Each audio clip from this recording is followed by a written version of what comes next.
College പിള്ളേർക്ക് എന്നാ ശാന്താവെ കാണുന്നില്ല. ആ ബാത്റൂമിൽ എവിടെയെങ്കിലും നോക്ക്. എല്ലായിടത്തിലും തേടിയാച്ചില്ല. ആ കടവുള് 3-4 ദിവസമായിട്ട് ഇവിടെ കിടന്ന് ഇങ്ങനെ റോന്തുറ്റുണ്ടായിരുന്നു. അവൻ കൊണ്ട് കാണും. എന്ത് കടവുൾ? ആ പിച്ചക്കാരൻ ഓൻ കടവുൾ. ஐயோ அண்ணா அப்படி சொல்லாதீங்கண்ணா. சாமி சொல்லக்கூடாது. എടി സൊല്ലാണ്ടെങ്ങനെയാ, സൊല്ലാതെ എങ്ങനെയാ? എടി അവനെ പിടിച്ച് നീ ഇവിടെ കയറ്റിരുത്തിട്ട് പാല് കൊടുക്കല്, പഴം കൊടുക്കല്, TV കാണിക്കല്, എന്തെല്ലാം ആയിരുന്നു. എന്നെ പിടിച്ച് അവന്റെ അടുത്തിരുത്തിയിലടി. അവനെ വൃത്തിയട്ടവൻ എന്റെ വായി കയറ്റിട്ട് ഞാൻ എത്ര പ്രാവശ്യമായി കുളിച്ചു. എന്താടി അവന്റെ പേര്? കാടലൻ, വൃത്തിയട്ടവൻ, പുഴുപ്പല്ലൻ, പാണ്ടി, നീഗ്രോ. എടി എടി അവൻ നിന്നെ കൊണ്ട് പോയിരുന്നെങ്കിലോ? പൊക്കോട്ടെ, ഞാൻ സഹിച്ചേനെ. പക്ഷെ കഷ്ടപ്പെട്ട് ബുദ്ധിമുട്ടി നോക്കിയതാ ശാന്ത. ഇവള് ഓളിയം വേണം. ഉക്കാർ ഉക്കാർ അതെടുത്ത് പടി. പടി. ഇത് സംസ്കൃത, എനിക്ക് വായിക്കാൻ അറിയില്ല.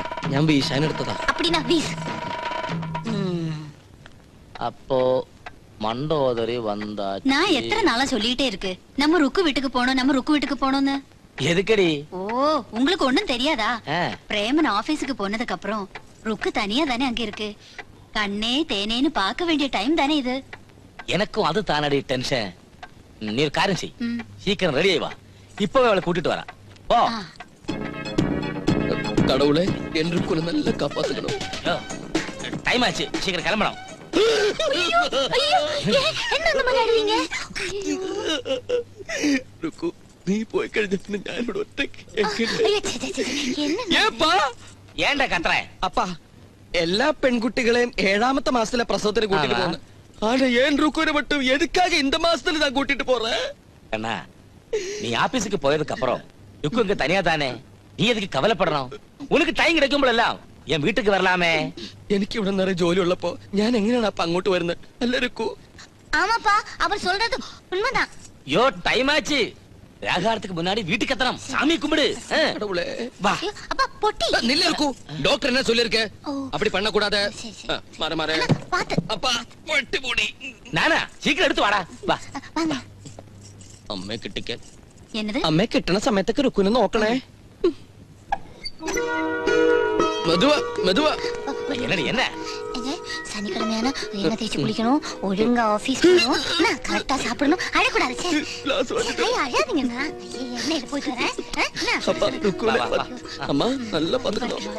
மனசே வரலப்பா. ஏறமா. என்ன என்ன இங்க வா. அண்ணா, சொல்றதுல ஞாபகம் இருக்குல்ல?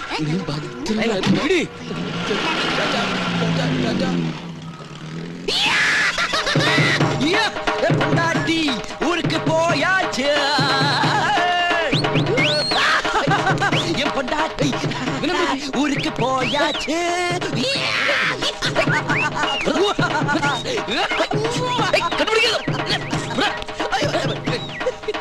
അപ്പുകുട്ടാ, പരോളിൽ ഇറങ്ങിയ ഒരു ജയിൽ പുള്ളി ഞാനിപ്പോ.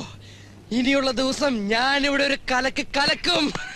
അപ്പൊ നീ ഒരു ക്രിമിനൽ ആണല്ലേ? ക്രിമിനൽ ഇയാളുടെ അച്ഛന്റെ അച്ഛന്റെ അച്ഛൻ.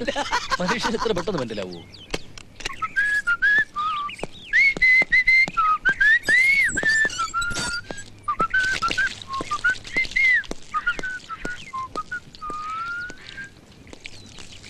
ஹலோ, ஒரு விஷயம் தெரியுமா? என் பொண்டாட்டி வீட்டுக்கு போயாச்சு. ഇനി രേണുവിന് തുറന്ന മനസ്സോടെ എല്ലാവിധ സഹായ സഹകരണങ്ങളും ഈ പ്രേമന് നൽകാം. അല്ല, ചായയോ കാപ്പിയോ, ഞാനതാ ഉദ്ദേശിച്ചത്. പിന്നെ ദേ, എന്നെ ഇവിടുത്തെ അപ്പുക്കുട്ടിനെ ഏൽപ്പിച്ചിട്ടാ എന്റെ രുക്ക് പോയിരിക്കുന്നത്. ആ, നല്ല നിറം. Sari, I mean sari. സ്വന്തം സെലക്ഷൻ ആയിരിക്കും. അങ്ങേർക്ക് ഇത്രയും കളർ സെൻസ് ഒന്നും ഇല്ലെന്ന് എനിക്ക് തീർച്ചയാ. ആരെങ്കിലും സെലക്ട് ചെയ്തോട്ടെ, അതിന് പ്രേമൻ എന്താ കാര്യം? അത് കൊള്ളാം. എന്താ കാര്യന്നോ ഇത്രയോ മറന്ന? ചിങ്ങം 1-ാം തീയതി രേണുവിന് കിട്ടിയ പുതിയ ഹസ്ബൻഡ് മിസ്റ്റർ പ്രേം. എന്തിനിങ്ങനെ പേടിക്കുന്നേ? താലി കെട്ടിയില്ലെങ്കിലും സാക്ഷിയുണ്ടല്ലോ, ഡോക്ടർ പ്രസാദ്. പിന്നെ രേണു പേടിക്കുന്നു. പേടിയൊക്കെ മാറാൻ കുറച്ച് സമയം എടുക്കും. It's all right. ഇനി ഹെൽപ്പ്, എന്ത് സഹായം വേണമെങ്കിലും രേണുവിന് എന്നോട് ചോദിക്കാം. ആരും അറിയില്ലെന്നേ. പിന്നെ ഈ ചുറ്റിക്കളി, അതെനിക്ക് വലിയ ഇഷ്ടോ. ബൈ.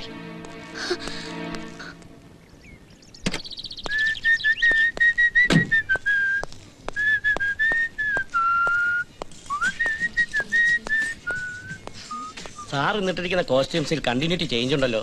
ഇനി കുറച്ച് മാസത്തേക്ക് യാതൊരു കണ്ടിന്യൂറ്റി ഇല്ല. സാറേ, പെണ്ണുമ്പിള്ള സാറിന് ഡൈവേഴ്സ് ചെയ്തോ? ഡൈവോഴ്സ് ചെയ്തൊന്നുമല്ല, എന്റെ പെണ്ണുമ്പിള്ളക്ക് ഗർഭം പ്രസവിക്കാൻ വിട്ടു. ആ ബില്ലൊക്കെ സെറ്റിൽ ചെയ്തോ. ഇനി അവള് വീട്ടിൽ പൊങ്ങിയാലേ ഞാനിവിടെ പൊങ്ങും. ഇവിടെ പൊങ്ങിയില്ലെങ്കിലും കുഴപ്പമൊന്നുമില്ല. വീണ്ടും പണിയൊപ്പിച്ച് അങ്ങ് വിട്ടാ മതി. അയ്യോ കൂടുതൽ സംസാരിക്കല്ലേ, ക്ഷീണിക്കും. ആ കീങ്ങുന്നേ ബില്ലൊക്കെ ശരിയാക്കി. എനിക്കൊരു 4 ദിവസത്തെ ലീവ് വേണമായിരുന്നു സാർ. എന്താ പ്രത്യേകിച്ച് ഒരു വിശേഷമുണ്ടോ? അല്ല, ഒരു നേർച്ച ഉണ്ടായിരുന്നു. എന്റെ മകൾ സരളയ്ക്ക് 17 വയസ്സ് പൂർത്തിയായാൽ പഴനിമല ചവിട്ടിച്ചേക്കാവുന്നു.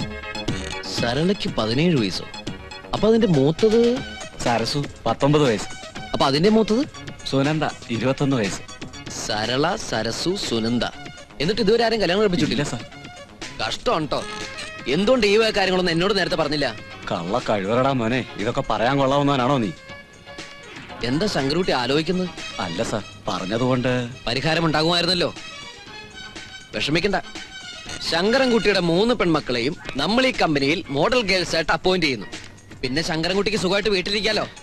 എന്താ ശങ്കരൻകുട്ടി ഒരുമാതിരി ഈഗോയും കോംപ്ലക്സും ഒക്കെ മനസ്സിൽ വെച്ചിട്ട് എന്നൊരു അന്യായിട്ട് കാണുന്നേ? നിന്ന് സംസാരിക്കാ. എന്റെ മുമ്പിൽ ഇരിക്കണേന് ആരുടെങ്കിലും അനുവാദം ചോദിക്കണോ? ഈ പ്രായമായ പെൺകുട്ടികളെ വീട്ടിലിരുത്തിയിട്ട് വയസ്സാകാലത്ത് ഒരു പിതാവിനെ ജോലിക്ക് നടക്കാം. എനിക്കിത് ഇഷ്ടമല്ല ശങ്കരൻകുട്ടി. സാറിന് അതൊരു ബുദ്ധിമുട്ടാകണ്ടെന്ന് കരുതിയാ. എന്ത് ബുദ്ധിമുട്ട്? എനിക്ക് ഇതാ ബുദ്ധിമുട്ട്. അത് മാത്രമല്ല, അവർക്ക് ഈ ജോലി വലിയ താല്പര്യമില്ല സാർ. എന്റെ മോഡലിംഗിന്റെ പ്രത്യേകത മനസ്സിലാക്കുമ്പോഴാണ് അവർക്ക് ഈ ജോലിയിൽ താല്പര്യമുണ്ടാകുന്നത്. അല്ലെങ്കിൽ വേണ്ട, ഞാൻ അവരെ പറഞ്ഞ് മനസ്സിലാക്കോളാം. ജ്യേഷ്ഠന്റെ വിരോധമൊന്നുമില്ലല്ലോ. ശങ്കുട്ടിന്റെ വീട് എവിടെയാണെന്ന് പറഞ്ഞു? മുടിക്കൽ. പണിയല്ല ചോദിച്ചത്, വീട് എവിടെയാണെന്ന്. കൃത്യമായിട്ട് തന്നെ ഞാൻ പറഞ്ഞുതരാം. അവിടെ ചെറ്റെ Perumbavoor Mudickal, housing colony number 113. 113 113.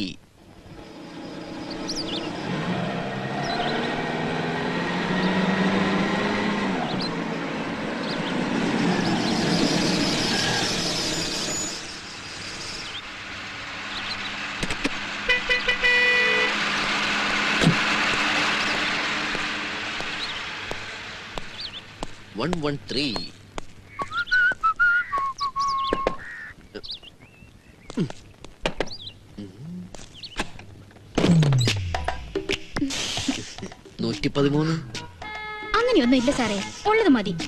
Sankarankutty ഇവിടെ ആരും ഇല്ലെന്നേ, പേടിക്കല്ലേ സാറ് വാ. നന്നായി. മൂത്ത ആളാണല്ലേ? അതെ സാറേ. സുനന്ദ. സാർ ഇപ്പൊ എന്ത് വിളിച്ചാലും ഞാൻ വിളി കേൾക്കും. സരസു? ഓ, സരസു ഇവിടെ ഇല്ലേ? സരസു ഒന്നും ഇവിടെ ഇല്ല സാറേ. ശങ്കരൻകുട്ടിയുടെ മോള് തന്നെയല്ലേ? ആരുടെ മോളാണെന്ന് ആർക്കറിയാം? പുറത്തെന്തൊരു പളം. ഇവിടെ ആരെങ്കിലും കയറി വന്നാ ഇത് പതിവാ. കുഴപ്പാവോ? അയ്യോ, അങ്ങനെ കുഴപ്പമൊന്നും ആവില്ല സാറേ. സാർ കുറച്ച് കാശിങ് എടുത്തേ, ഞാനത് കൊടുത്ത് അവര് ഒതുക്കാം.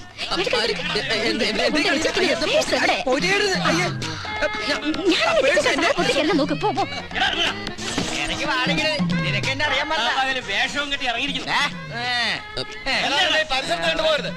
വീട് തെറ്റിയതാ. ഞാൻ ശങ്കരൻകുട്ടി.